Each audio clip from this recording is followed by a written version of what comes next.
Hello and good evening, everybody, and welcome to another Taste of Vino Masterclass with me.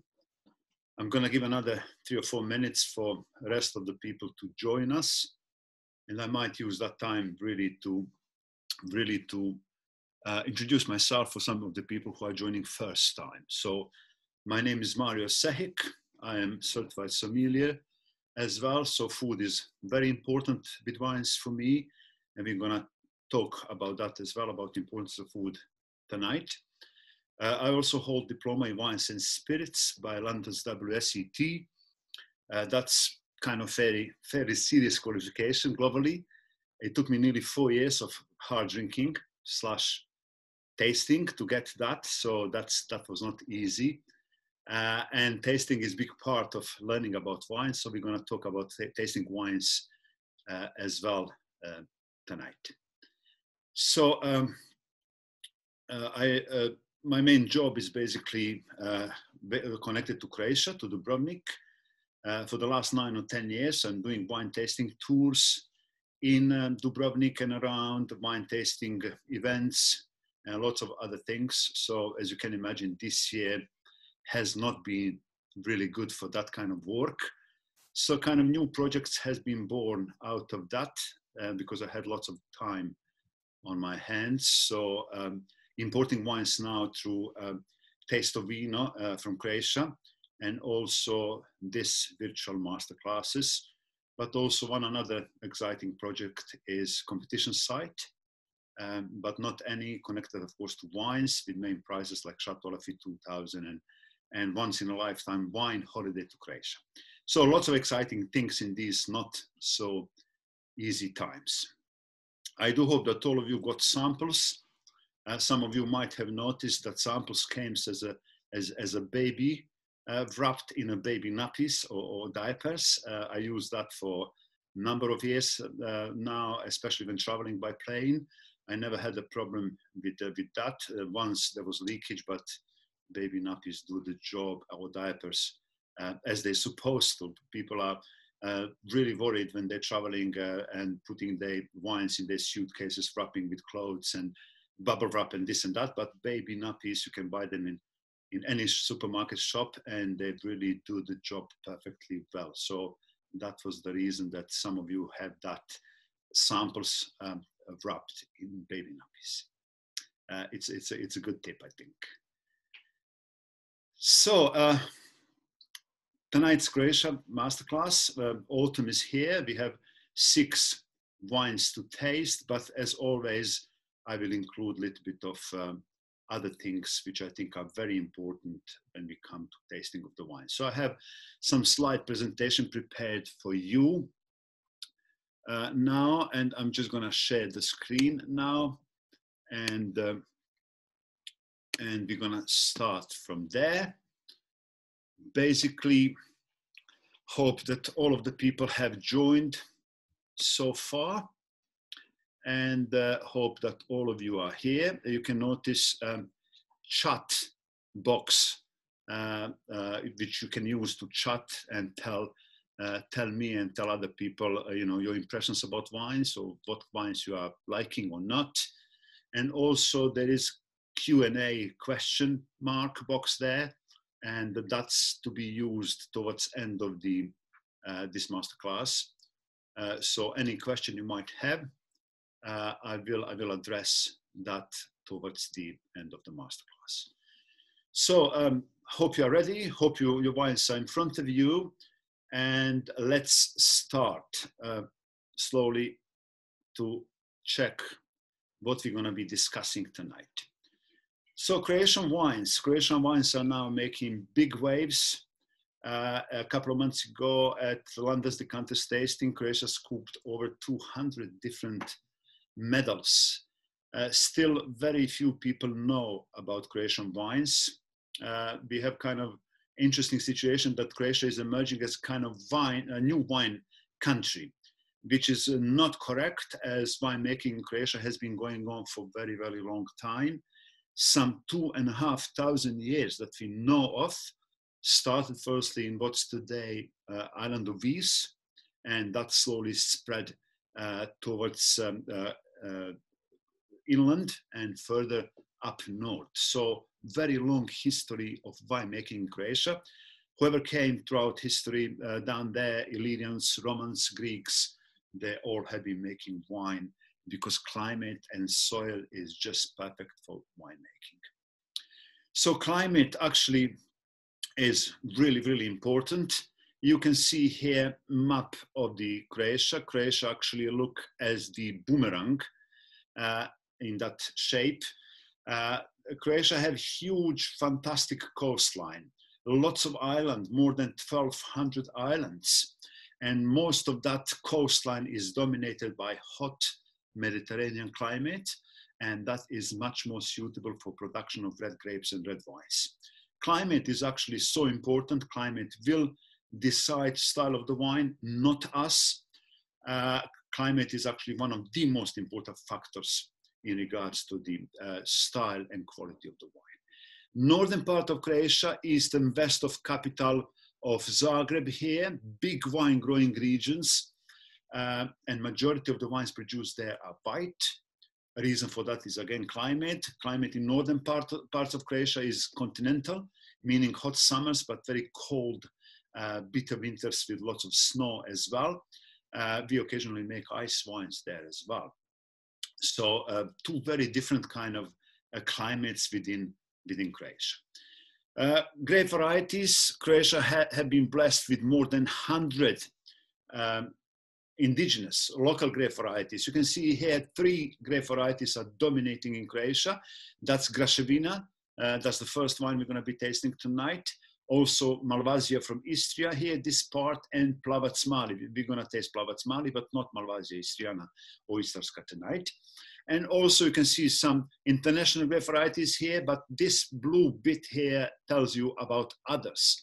And that's all indigenous, local, unknown grape varieties. And I actually think that's a big strength for the Croatia as a wine country. We can see sample what Italy or Austria did with local grape varieties, like in Austria, Grüner Veltliner, or in Italy, Fiano, Agrianico, and so on and so on. So yeah, a variety of grape varieties, more than 100. But of course, like anywhere else in every major wine region, Croatia have the lots of international grape varieties like Merlot, Cabernet Sauvignon, Chardonnay, Pinot Noir, and so on. Especially in the northern parts of Croatia, cooler climate favorites Pinot Noir and Chardonnay. So some really good samples of those wines are produced there.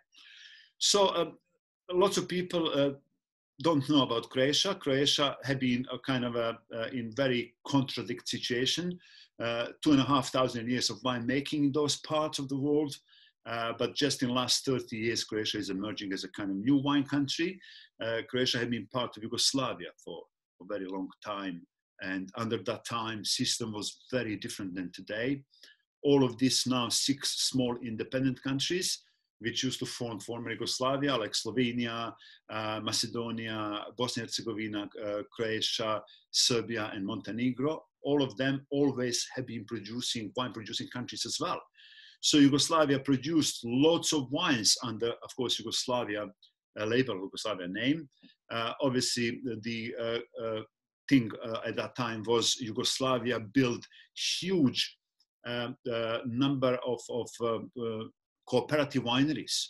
And these people who own vineyards and always owned vineyards for centuries, they could not actually make wine. They were able only to sell grapes to those big cooperative wineries, and then somebody else would make wine. So only in the last 30 or so years, these people are now finally making their own styles of the wine. Last wine we're going to taste from Pelješac Peninsula. It's made by the winemaker who actually first started to bottle and label his own wine about 26 years ago. So yeah, very rich and very, very interesting history and really interesting variety of grape varieties and wines produced in Croatia. So now, before we start tasting, it's really, really interesting to see and to learn a little bit how to taste wine. Lots of people are drinking wines, but very few people are tasting wines. And, you know, that's really two different terms. We do taste wines occasionally, especially when we are coming across new wines we don't know. We want to taste wines with aim to assess quality of the wine, but also by applying those three really interesting applying steps, or four, we are also able to remember those wines. So really good reasons to taste some wines which you haven't tasted before. Of course, if you know the wine, like, you know, Villa Maria Sauvignon Blanc, no need to do this. You know, just sit back and enjoy that. But basically, if you are coming across new wines, you will be, if you do a little bit of that, you will be able to remember those wines. So first, if you start with looking at the wine, we just pour some sample. I might just do a little bit of that right now. Why not? With first wine. So basically, we just pour the wine. We just watch the color of the wine. We do know that white wines start their life with very pale, light, lemony kind of greenish color. We know that white wines gain color as they age. After a couple of years, they're going to be like deep lemon, and then a few years after that, gold, and then mahogany. So we do know that white wines age that way. We do know also that red wines, they do the opposite. Red wine starts their life with very bright, you know, purple, almost bluish kind of color when young, and they do lose color as they age. So after a couple of years, they're going to be first initially purple, but then losing color towards light brick orange. So by looking at the color, we can fairly accurately tell age of the wine. This wine is 2018. It's not pale, light, lemony kind of greenish kind of color, as you can see here. It's a little bit more towards deeper lemon. That's not because of the age. That's actually because this wine has spent some time in oak barrels, and oak barrels can influence that. Also, when we swirl the glass a little bit like that, there might be some marks on the side of the glass. They're called tears or legs. Men like to call them legs for some reason, like look at those great legs over there. But both terms are accepted. So in short, you can see a little bit of that is appearing here. This is 13%, so it's not very high in alcohol.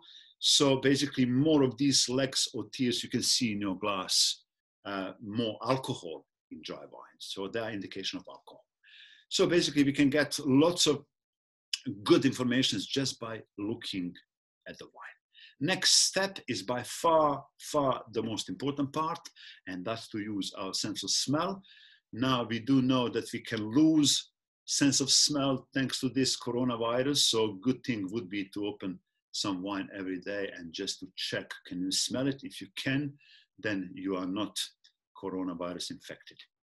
But you know, joking aside, smell is by far the most important part out of these three steps, not counting last step when you think about wines. So basically, we have amazing ability to remember up to 10,000 different smells. That is huge, huge number. So basically, by smelling of the wines, firstly, when we smell the wine, we try to classify wine into the two categories. First question would be, is it young wine or is it aged older wine? Young wine will have so-called primary, fresh, fruity, aromatic aromas. Aged wine will lose those fresh, fruity primary, and then it will gain something else called secondary aromas. And secondary aromas are often connected to things like leather, shaved pencil, mushrooms, truffles, forest floor, even farmyard. You know, some very expensive red burgundy is almost always connected to farmyard, this smell, and people are paying really decent amount of money to smell a little bit of that.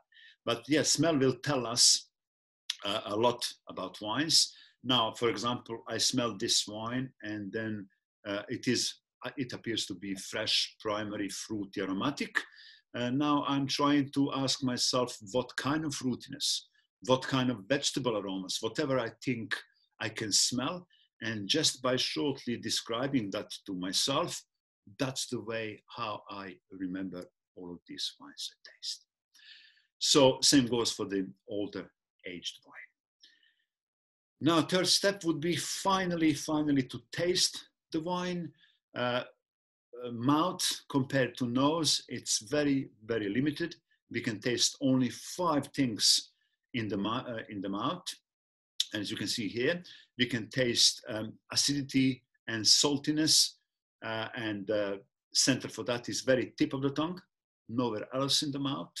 Bitterness we detect at the very far back of the throat, and there's also umami, that's 5th internationally recognized kind of flavor today, invented by Japanese. Umami is described as combination of several things coming together, often described like savory, meaty flavors found in mature soya sauces, aged cheeses like Parmesan, meaty dishes, like combination of all of that would be called umami. So now when we are tasting wines, we really need to swirl them around like when brushing teeth, to cover all of these receptors of flavors at different parts in the mouth. However, we don't have any kind of receptors of flavors in our throat, so we can swirl the wine around and spit it around and still be able to taste the wine. That's what most of the professional wine tasters do every day as a work. Imagine if they do drink every single wine every day for the tasting. That would be not doctor's recommendation of 2 glasses of wines per day, which are actually considered to be good for us. So now, after these 3 steps, seeing the wine, assessing age by the color, assessing alcohol level by those teeth or legs, checking is it clear and bright. If it's kind of cloudy, it might indicate spoiled wine. And then smelling the wine, checking is it young or old, aged, what kind of fruitiness or non-fruity aromas we can find there. Tasting in the mouth, assessing for saltiness, for acidity, for bitterness, and overall umami. We have lots of informations. And now we can make and think, like on this picture here, decision, usually good decision about quality of the wine. And for me, I always have kind of 4 classifications. After that, I always wonder, is the wine firstly bad? And then after that, next classification would be good, and then very good, and then top premium class. For me, bad wine would be spoiled wine, corked wine, oxidized wine, that's surely bad, or wine where I can taste only one thing and nothing else. For example, if I taste white wine and all I can taste is acidity, center for acidity is inside of the mouth, it's like biting lemon or green apple, your mouth will start to water that way a lot. So more it waters, more acidity in the wine. So if I only can taste acidity in that wine, nothing else, I would say for me, this wine is bad, as I can't taste anything else except acidity. What I'm looking for in good quality wine is harmony and balance in between all ingredients in wine. And that's acidity, that's bitterness, that's overall umami, and also all other ingredients like alcohol to be in harmony and balance. And that would be classified as a really good quality wine. Last thing is amount of time. When you swallow your wine, amount of time you can feel the flavors, usually can indicate quality. Some really top premium wines, after you swallow the wines, flavor stays with you, flavors lingers for a long time, several minutes sometimes. Some very simple styles of the wines, like very simple Pinot Grigio, flavors will disappear in a couple of seconds. So that's indication of lesser quality wine than that. So this is fairly simple process. I think it's very, very useful tool. It's not complicated. By paying attention really to what's in our glass, we are also increasing our enjoyment in wine. So that's really, really useful tool. Okay, so now we have 6 wines to taste. And first wine comes from northern part of Croatia, and the rest of them comes from the coastal area and cities, well, coastal area and area not far from Dubrovnik and Pelješac Peninsula. That's about 1 hour drive from Dubrovnik itself. So first wine, which we're gonna taste is, let me just, occasionally I will check the chat box to see what's happening there. So basically, you can see the vineyards. You can see that's continental parts. You can see also how the wines are looking. They're looking very high up from the ground. That's because in those continental parts, there's frost. Frost in the spring would be damaging grapes and vines when they are flowering, and that could be really serious stuff around March or April. Coastal parts around Dubrovnik, wines are completely different than that in the picture. They're very close to the soil and bush style. We're gonna have a photo of that later on. So Graševina, this is 2018. It says here on the bottle, Vrhunsko suho vino. Vrh means top. In Croatia, we have 3 different levels of quality classifications. Table wine, which is called stolno vino. Stol means table in Croatia. That's starting point like anywhere else in the world, really, like in Italy, vino di tavola, or banda table in France, and so on. Then we have 1 level above that, which is quality wine. It will be written here on the label Kvalitetno vino. And then top level is Vrhunsko vino. Suho means dry. 2018, 13% of alcohol by volume, and produced by 1 big producer in northern part of Croatia. You can see here 1232. That's the oldest cellar in the whole of the country in Croatia, established in 1232. So very long history of making wines over there. Graševina is a local name for grape variety called Welsh Riesling. Welsh Riesling is not to be confused with the more famous Rhine German Riesling. It is different grape variety. It's same family, but different grape variety. So area of the vineyards around city of Kutjevo is around 800 hectares.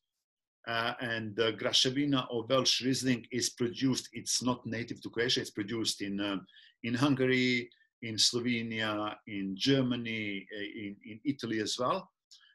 And the origins of Welsh Riesling are not 100% confirmed, but everything points to northern Italy, where it's called Riesling Italico, that kind of grape variety. So being family of the Rieslings, you can always expect from continental parts as well, from cooler climate countries, you need to expect higher acidity, refreshing higher acidity. And Welsh Riesling or Graševina have lots of that. It's, in my view, really superb grape variety, able to produce variety of styles. Lots of basic, everyday Pinot Grigio style of the wines for refreshing, but then Welsh Riesling or Graševina is able to produce amazing, complex, superb, balanced, oaked-aged wines. And this wine has been in oak barrels 6 to 8 months, and then some 10 months in a bottle before being released for sale. And let's start. Let's see what you think. Let's smell. Let's check what can we smell, if anything. Let's try to pinpoint what can we smell, and let's try to do a little mini introduction to wine tasting with this first wine.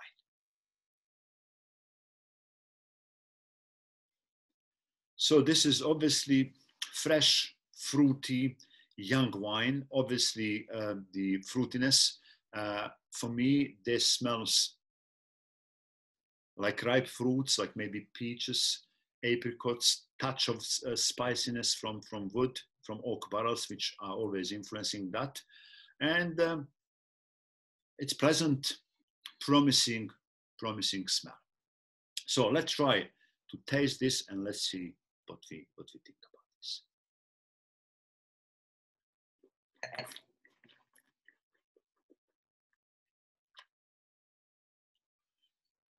Wow. As you can see, I try to really cover whole of my mouth with wine, to cover all of these different receptors of flavors at different parts. Sweetness, no sweetness. This is completely dry wine. Sweetness we detect only on tip of the tongue, same like saltiness. Acidity on the side, my mouth is watering. It's good, refreshing acidity. Acidity in wines is very important. Wine without acidity would be kind of flat and boring, like grape juice, really. So aftertaste, I can still feel it, still there. What we initially smelled, like ripe fruits, peaches, apricots, maybe some exotic fruits like pineapple, touch of that. Really, I can still taste that in my mouth. It's balanced wine.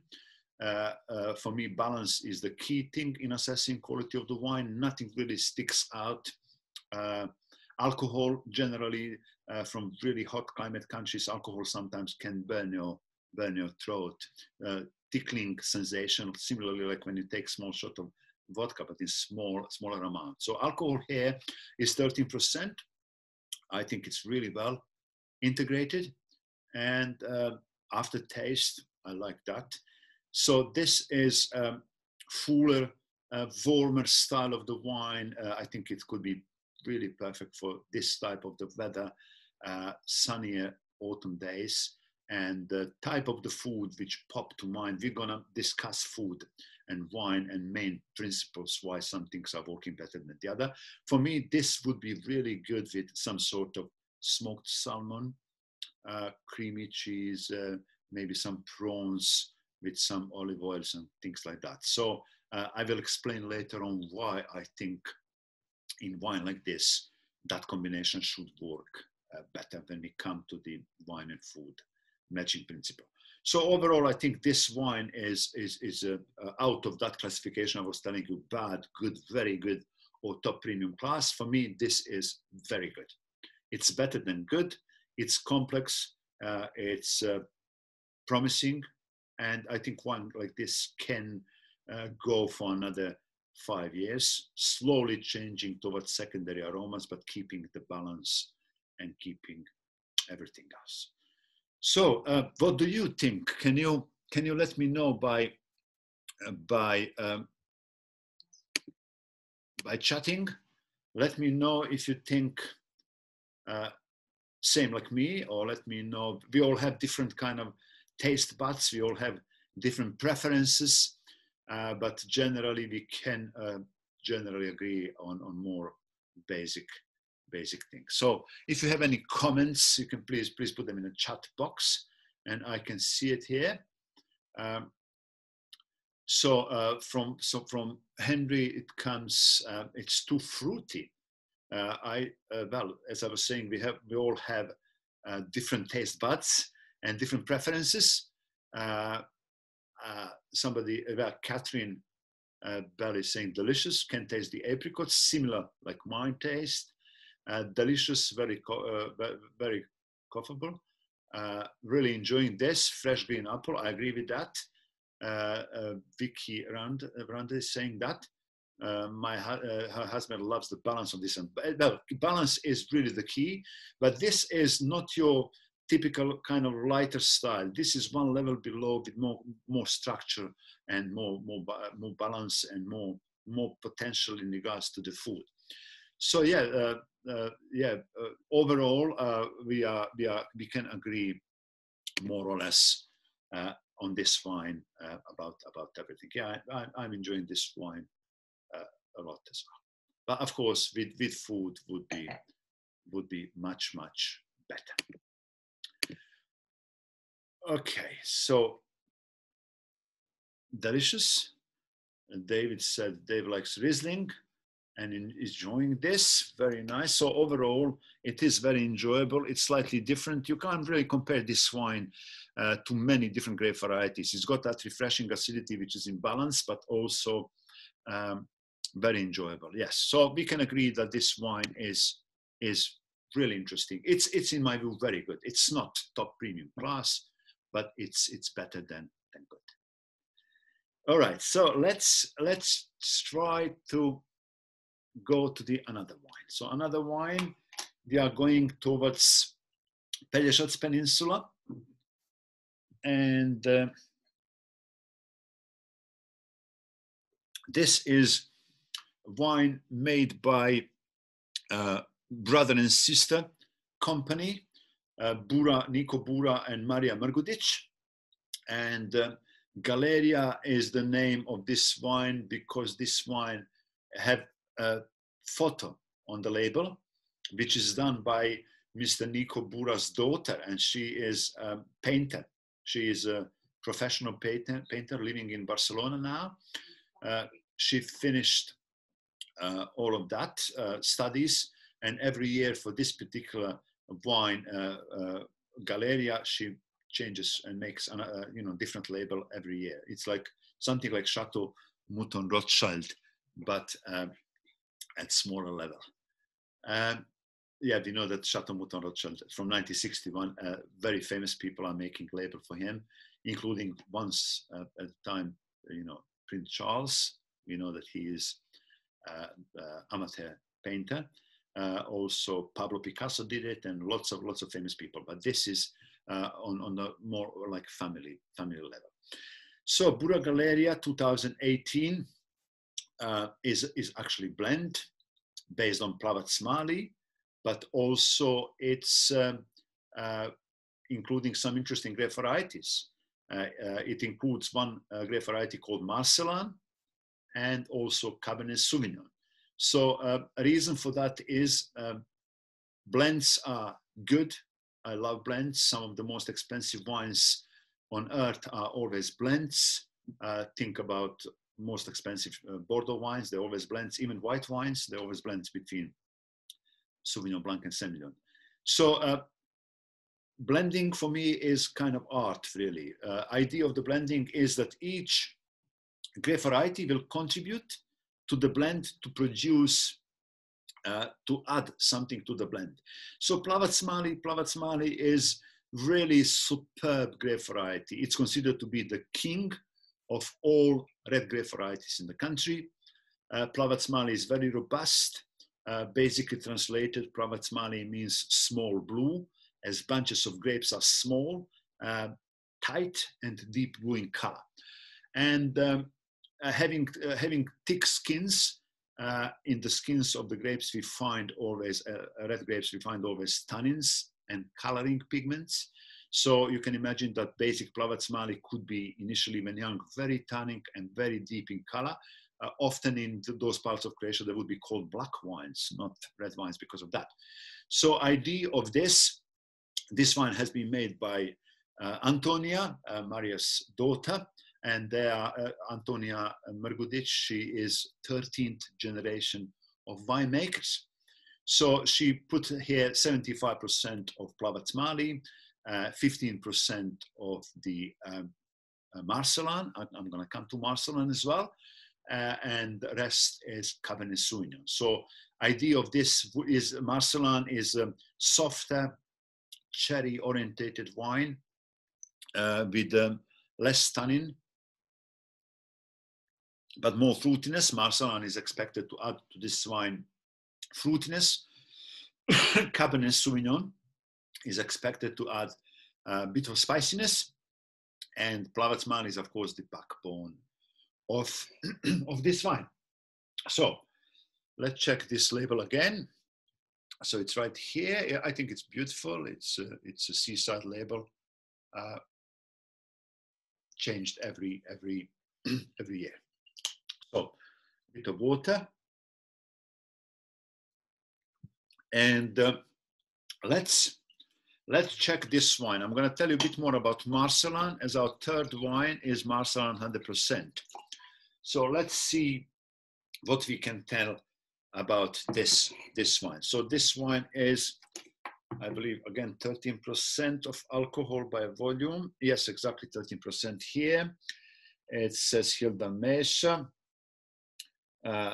Ivona Bura made this label, and it's I think interesting wines. But let's taste first. So let's see what can we smell.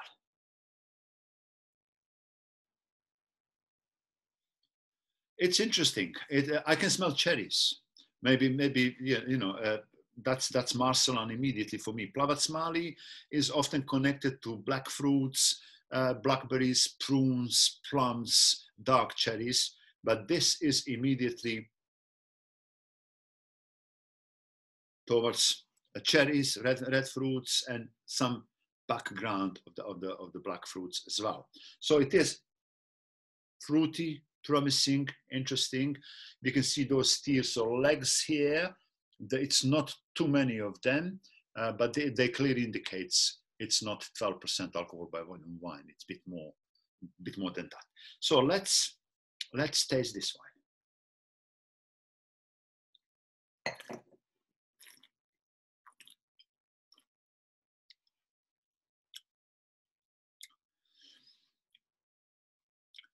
Really refreshing.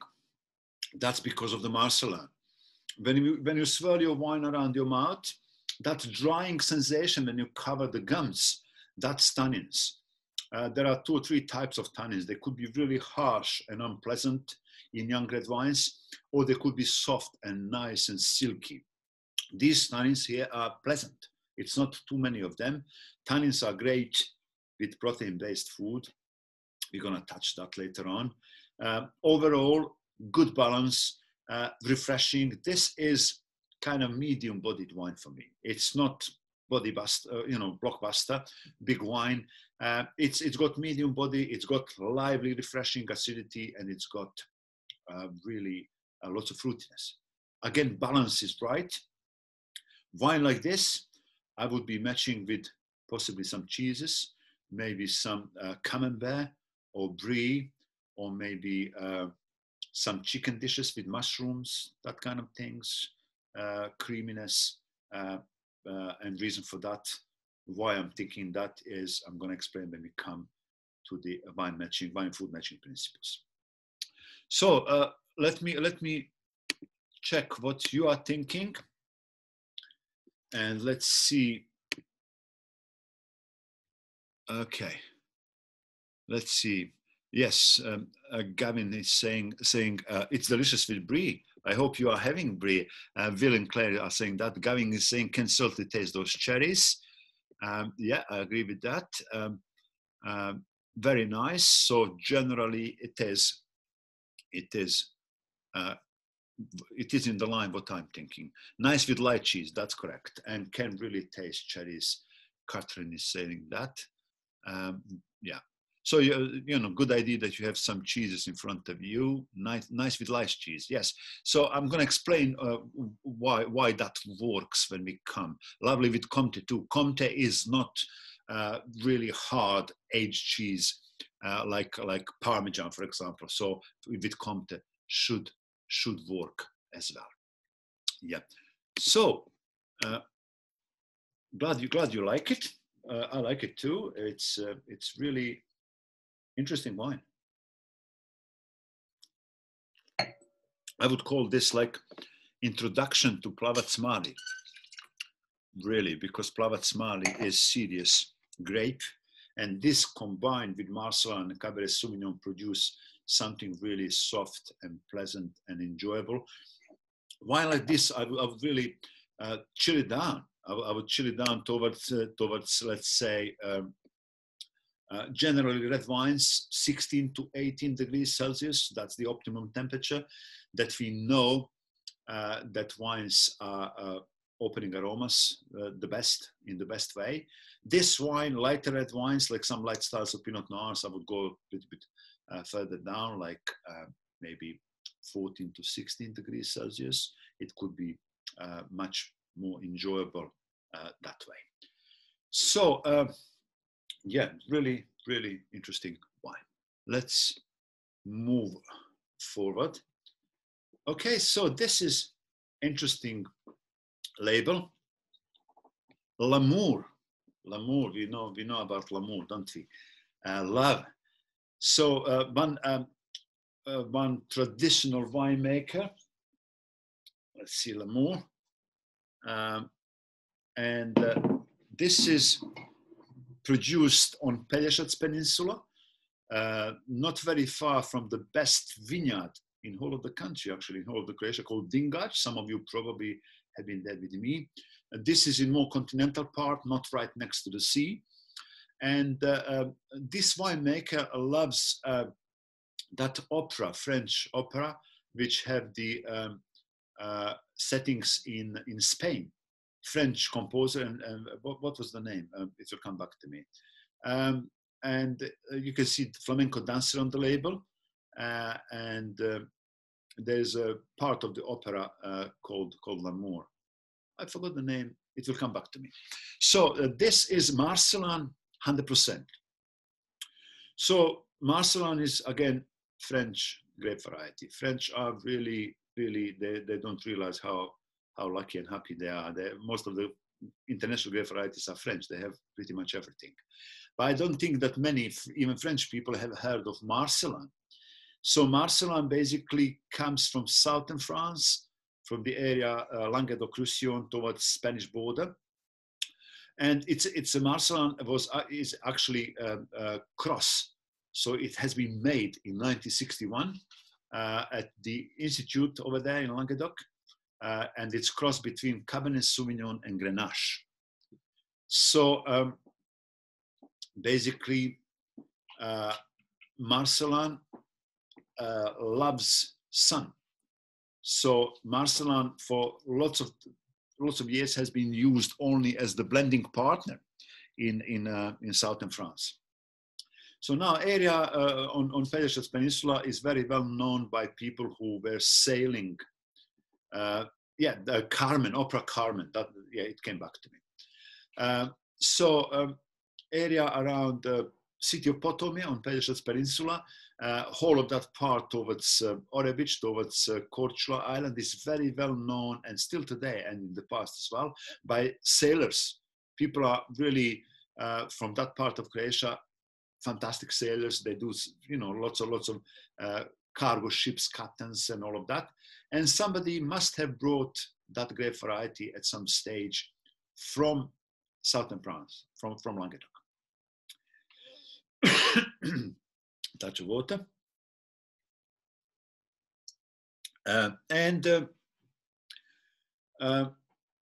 Marcelin really loves sun. So probably that was the idea, similar hot climate like in coastal part of Croatia. But also Marcelin is resistant to lots of grape diseases. And Marcelin also is the late ripener. So Marcelin can withstand different climatic conditions better than lots of other grape varieties. So from this year, Marcelin is, alongside with the 6 other grape varieties, included in Bordeaux classification. So Marcelin would be used at some stage in Bordeaux. Bordeaux has decided to fight against this climate change. It's getting warmer and warmer. So they're introducing grape varieties which in future could cope better with possible rising temperatures in Bordeaux. So Marcelin is one of them. By law in Bordeaux now, it could be included in future blends up to 10% only. So this is the only wine made out of 100% Marcelin in Croatia. So let's check this wine and let's check how that tastes like. So 100% Marcelin. 2017. Let me check alcohol level. So Marcelin here is 14.4. You can see probably that, and that is indication that it has been made and grapes grown in hot climate country. Hotter the climate, more alcohol, more sugar, more potential for those yeast when they start making wine to produce more alcohol. So let's see and let's try to taste this wine. Very different smell than previous wine. Really different, almost kind of peppery. Difficult to pinpoint. Peppery, dark chocolate, maybe something like that. And check those teeth or legs now here. It's lots of them. They're still forming and dripping down. I hope you can see this. And that's the indication of alcohol by volume. Let's taste.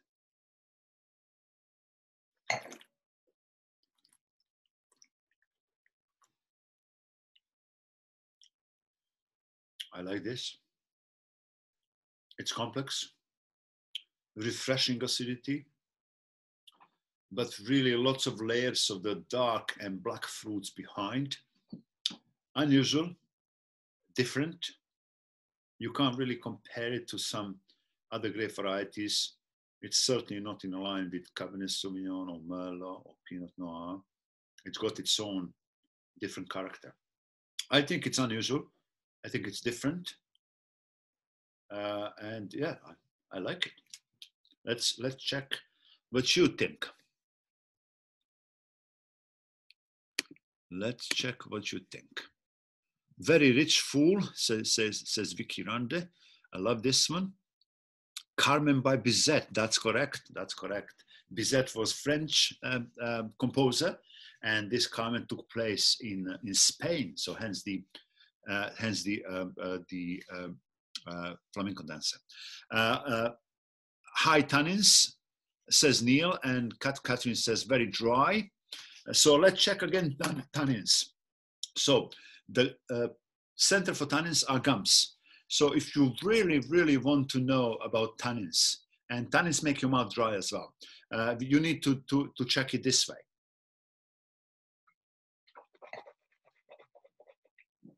So I'm just covering the gums. So if you do that, there is lots of tannins, but they are really not unpleasant. They're not harsh. And tannins, when it comes to food, if you have a mature cheese, if you try a piece of any mature cheese with this wine, tannins will just disappear. Tannins, proteins makes fantastic combination. Tony says quite complex. Food recommendations. So tannins loves proteins. That's the combination. That's how everything works. Tannins are found in robust grape varieties like Plavatsmani, like Cabernet Sauvignon, like Syrah or Shiraz. Tannins, proteins. So proteins are found in mature cheeses or meaty dishes. So sausages, Parma ham, steaks, or mature cheeses.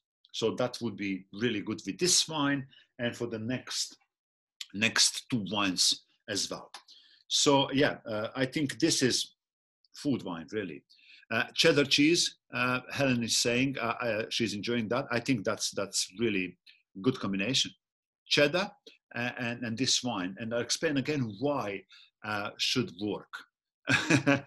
Somebody doesn't have any cheese, so next time you should be maybe thinking a little bit more about that. I did, I think, send the food recommendations to most of you. Hope I did not forget somebody.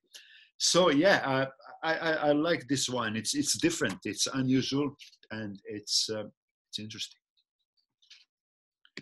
Okay, so let's move on slowly. Now we're going to be tasting two wines and look at the vineyards and look at the location of these wines. This is just spectacular. So this location overlooks to the Pelješac Peninsula. So actually it's on the mainland. It's about 45-minute drive from Dubrovnik on the mainland towards the city of Split. And this is kind of newest classification of the vineyards in Croatia. So these vineyards have been planted about 12 years ago. So wines are now just coming into the best time for wines to produce top quality grapes. First 3, 4, 5 years, really, wines, grapes are producing just basic, wines are just producing basic grapes, and that's used for the just everyday wines. But after year 10, wines are getting bigger roots. They are going deep down and collecting lots of precious minerals and nutrients, and that transforms into the grapes. So grapes are much more complex and better quality. So spectacular location. This is Volarević Winery and it's Plavac Mali, 100%. Sirtis is the name of the village, not very far from these vineyards, where actually Romans, and there's a museum in the city of Metkovic called Narona, with lots of Roman kind of sculptures and all of that. So Romans lived there. Romans are also the nation who are most credited with everything good in regards to the Europe, to the wine, with the spreading wine knowledge, with the building vineyards from Germany, from Rhine River up to the other parts, including Croatia as well. Romans also have been, Croatia has been under Romans at some stage. So yeah, spectacular location, Plavac Mali. We're going to be tasting Plavac Mali 2015. You can see here as well, this wine and this area, 7 winery, all of them are certified organic. So this is ecologically produced wine. And it's really superb winemaker. Young guy. He's just doing his now PhD, studies in regards to the Plavac Mali as well, and he's open to experiment, and he's really good at that. So this is his entry level. I have chosen 2 wines by him. Another one is Plavac Mali, but gold. So I intentionally wanted you to taste these 2 wines, just to check and to compare entry level, which is, in my view, really good, and top class premium level. So this wine is 2015. It has been, grapes have been harvested during the night to preserve temperature, not to be too hot in the day, and gently crushed in the winery immediately. Fermentation has been going on for 3 to 4 weeks. And then after that, it has been transferred into the used oak barrels for 12 months.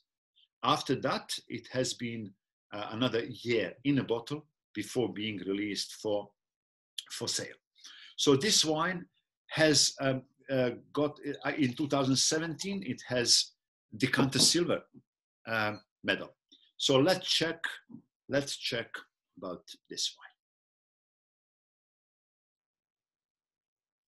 So alcohol level, let me just check that for you, 15.5. Let's see, is that too much or is it balanced? And let's smell the wine first. Well, this is really promising, elegant smell. It's perfumey, it's aromatic. It's dark fruits. It's kind of prunes and plums with cherries combined together. It's really promising smell, I would say, for this wine. Smells great. Half of the enjoyment for me is smell, really. I can smell and sip, 50% is enjoyment of the smell. Let's taste the wine.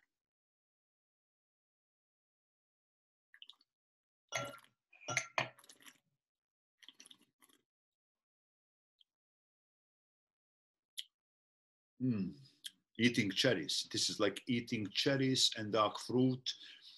Really refreshing acidity. I'm not bothered about 15.5% of alcohol at all, because I don't taste alcohol. It's so well balanced. It's interesting. It's elegant wine.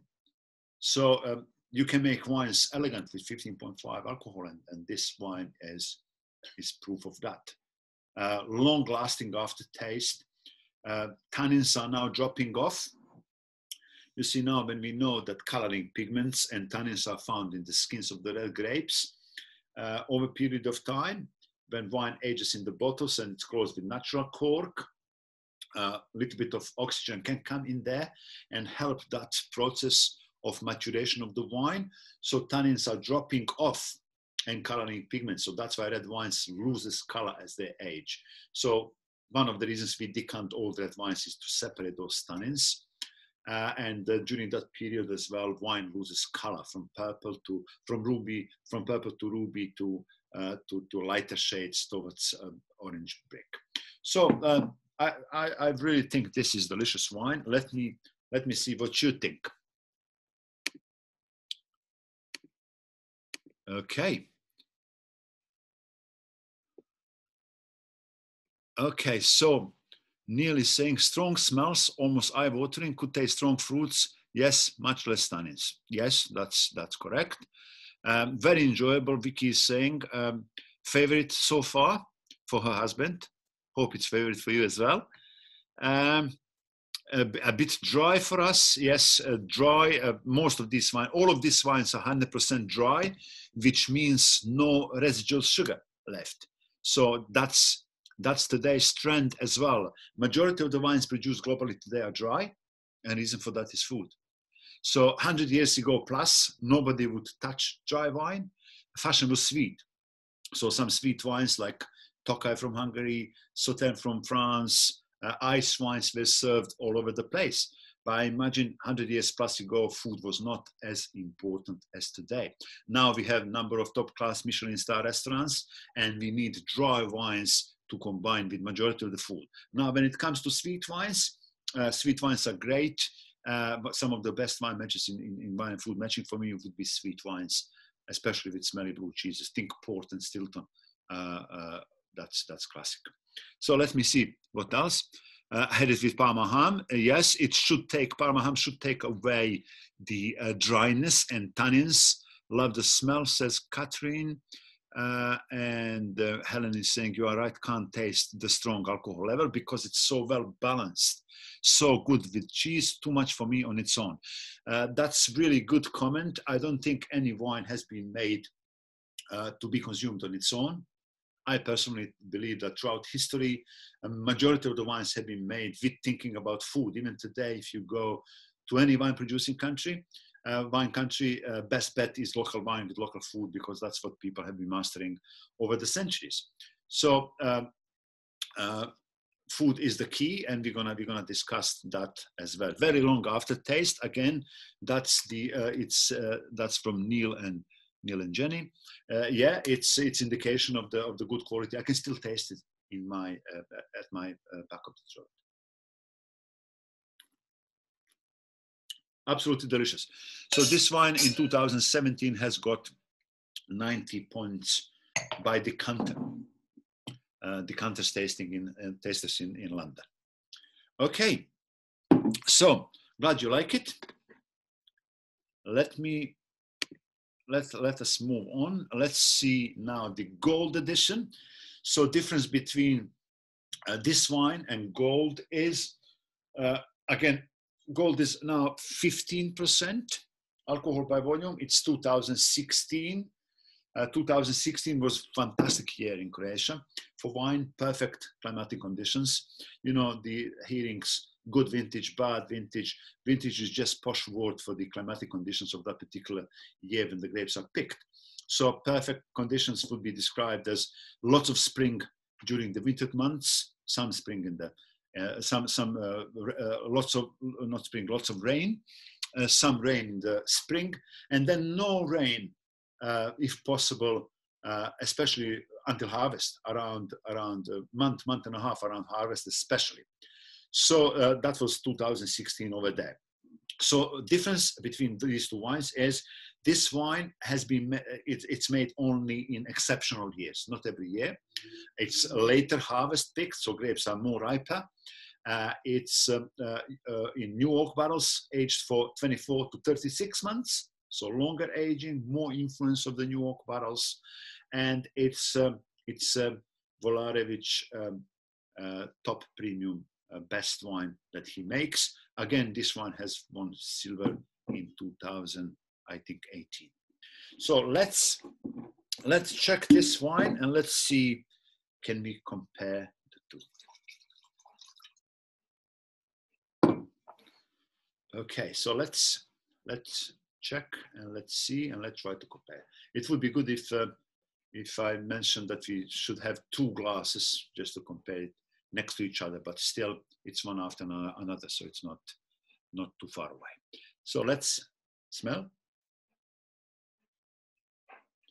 More spiciness, more vanilla, more new oaky kind of, but in elegant way. Black fruits dominates. Really elegant wine, elegant smell.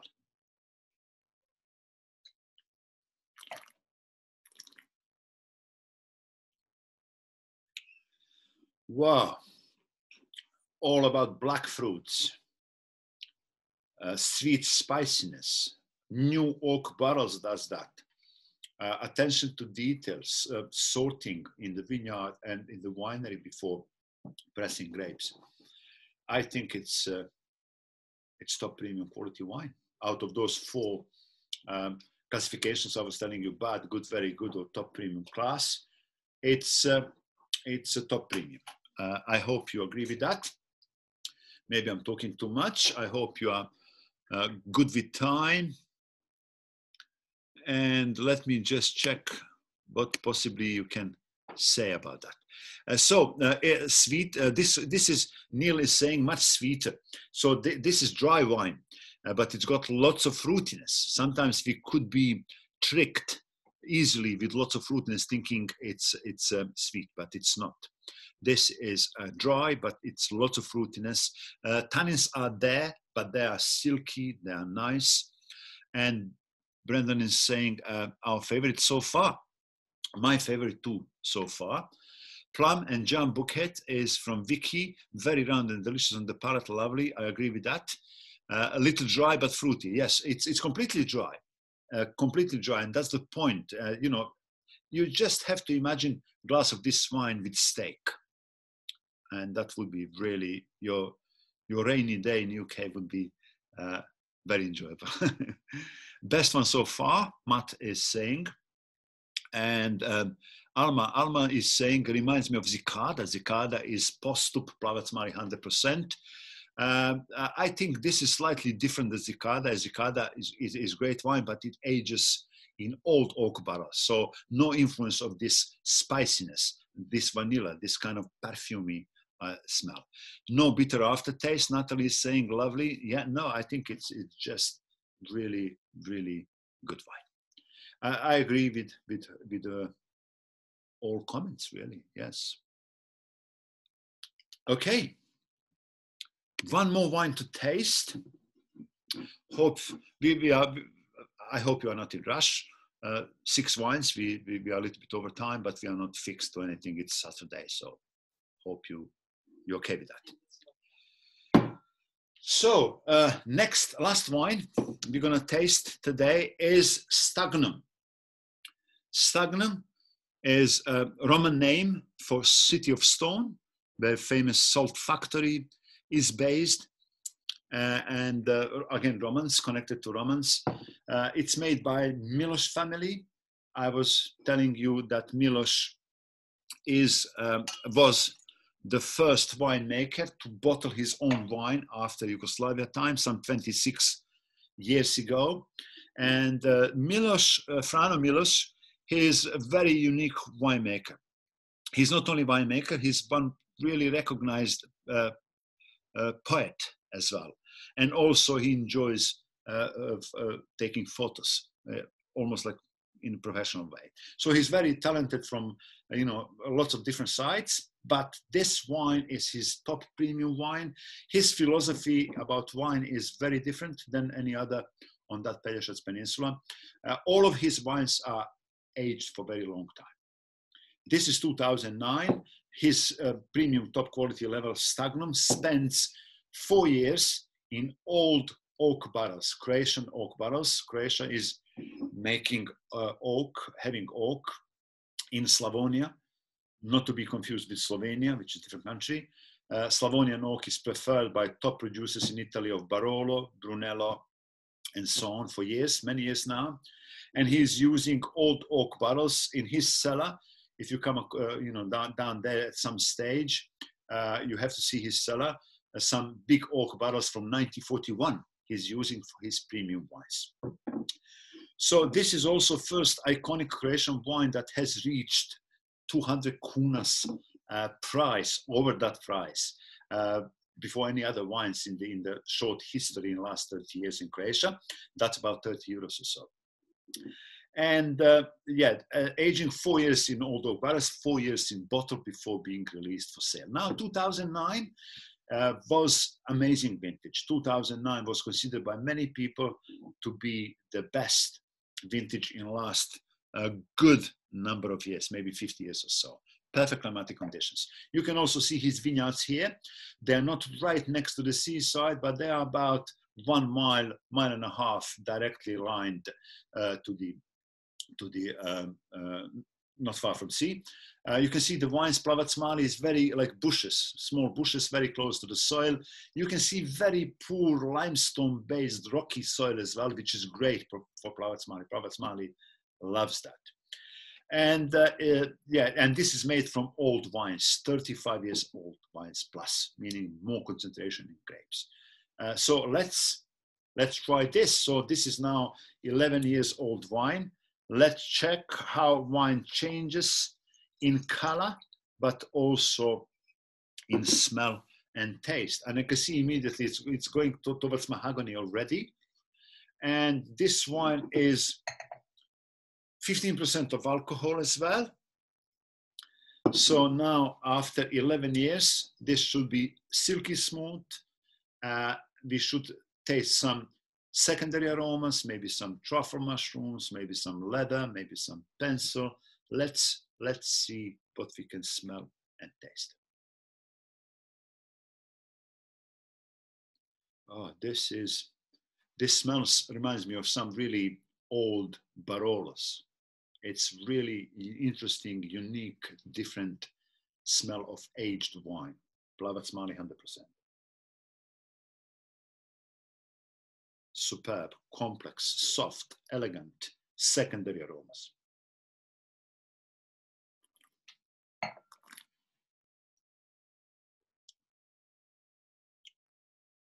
Now this is really delicious. This is still have lots of life in front of it. I tasted some wines from his, some stagnant wines from 1993 recently with Mr. Frauner Millers, and they are pretty amazing.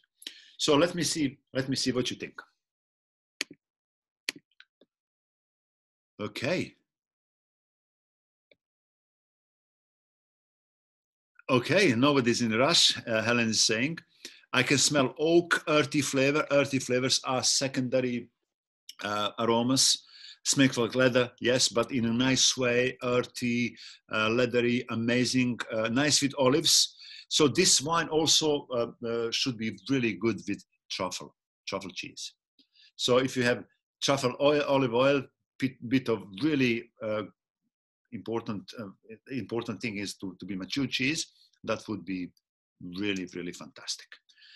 Really superb wine. And this is top class wine, and 11 years of age, so having lots of life in front of it. I think delicious.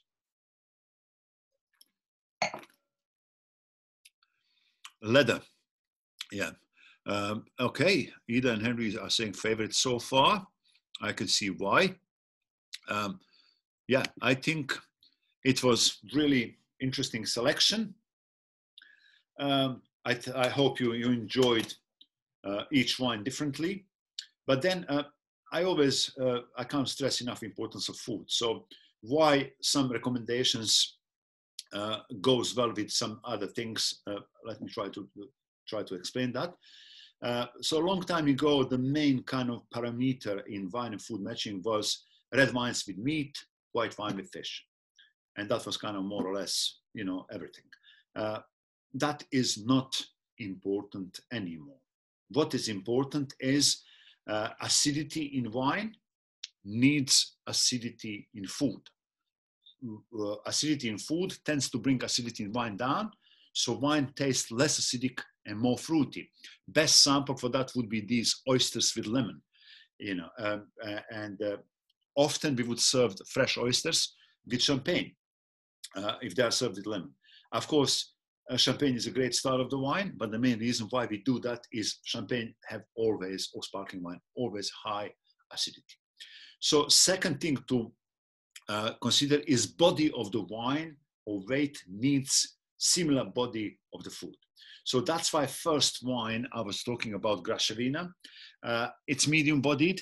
It doesn't have tannins, so protein-based food is excluded. That's why I was mentioning prawns or smoked salmon, not meaty dishes. Second, next two wines, they are both medium-bodied, so that's why some cheeses like Brie or Camembert or medium-bodied cheeses were working really well with that. But now these 2 or 3 last wines, they are really full-bodied. You need full-bodied food to match that with. Tannins, proteins, especially last 2 wines. Last wine, if you check tannins are really almost disappearing. They're silky small. There. So basically, acidity with acidity, same body, so one does not overpower the other, but makes harmony. If you have full-bodied wine, light-bodied food, wine will overpower the food, so you will not taste much of the food. So same body, and then flavor intensity is really, really important. You have some foods which are really high in flavor intensity. You have Asian style of the cooking, you have Indian, you have Thai, you have Chinese. Most of the people would stick to beer, but that is not perfect matching partner for that style of the food. What beer does just refreshes our palate in between eating. What we want to do, we want that wine enhance food and food enhance wine to make something better product than separate ingredients. That's the aim of good wine and food matching. So if you think about, let's say, Thai food, Thai people love lots of aromatics. They love lots of basil, lots of lemongrass, and so on. You need similar wine with similar high aromatic profile. And the best wine for that type of the food would be a grape variety called Gewürztraminer. Gewürz means spices. It's a German grape variety. Gewürztraminer would be perfect. When you smell Gewürztraminer, you don't forget that smell. It's like smelling roses, lychees, tropical fruits. You match that with Thai food. But Gewürztraminer should be dry, not sweet. That's perfect match. Second match, best match would be New Zealand Sauvignon Blanc. That really aromatic gooseberries and so on would be good with Asian style of the food. So it's not only that important, it's important what's in the food. Often we would not match wine with main ingredients, but with mostly dominating sauces and spices. Think about chicken, chicken breast slightly grilled with some light salad, or chicken tikka masala. That would call for 2 completely different wines. And also way of cooking is important. During the winter months, we tend to cook food for longer, stews and so on. Longer you cook your food, becomes more robust and more fuller-bodied, and you need more fuller-bodied wine to match that bit. Steaming or wok will produce lighter style of the food, so you would need lighter bodied wine to match that fit. So this is important. Red wine with meat, white wine, red wine with meat, white wine with fish. It's not 100% true, as we can match some red wines with fish, and that's some of the best matches in the wine food matching. Some light styles of Pinot Noir chilled well, and oily fish like tuna or salmon, that's perfect. So red wine with meat, it's not, it's good, but also it can be matched with food. So there is a few of the Christmas boxes from 2 wineries I will be offering this summer, this Christmas, this winter. So from Vukas Wineries, there's some boxes with really interesting wines. This is sparkling wines. This first wine here is first sparkling rosé produced from Plavac Mali by traditional method like champagne. This is also Plavac Mali but red sparkling, and this is white produced from Poshik. And also some other of his wines combination by 2 bottles. All of the details are on my website as well. And also Volarevich Winery, superb wines. This wine here is first sparkling wine made out of Malvasia from Dubrovnik. And it's made not in a traditional way like champagne, it's made more like Prosecco in tank method. but it's absolutely delicious. So that's on offer if anybody would like to try a bit more for the Christmas or New Year. And also there is Vino Wine I was mentioning. I was busy, not guiding tours, but doing some other things. So vinwine.co.uk is my next project. So please tag us at Taste of Vino Mario if you have any photos to share. But also let me check if you have any questions for me. So I'm gonna just stop share and just see if you have any questions. No open questions so far, but I might be going back just to check. Let me share again, and just to check, do you have any comments? Let me see that. Okay, so Tony is saying smooth. Natalie is saying fantastic. Thank you for joining. I hope you had a good time, and I hope you enjoyed the wines. Vicky is saying thanks so much for tasting. Very interesting wines. Really enjoyed it from Catherine Bell. Glad you have that. Best tasting guest. Henry is saying, well, thanks very much. It's overwhelming. And yeah, I always try to, do a little bit of fun, but a little bit of education as well. I think it's important to increase enjoyment in wine. Excellent evening, Neil and Jenny. Thank you for that. Will you be doing that the tours next year? I certainly hope so. I'm ready for that. But then we will be doing lots of online tastings. So you can always check where I am at tasteofvino.com. And also all of the wines, most of them, you can have them down there. Okay, Brendan is saying, thank you, Mario, we'll learn a lot. And want to visit Croatia now, you would be very welcome. Croatia is only 2.5 hours flight from UK, and it's spectacularly beautiful.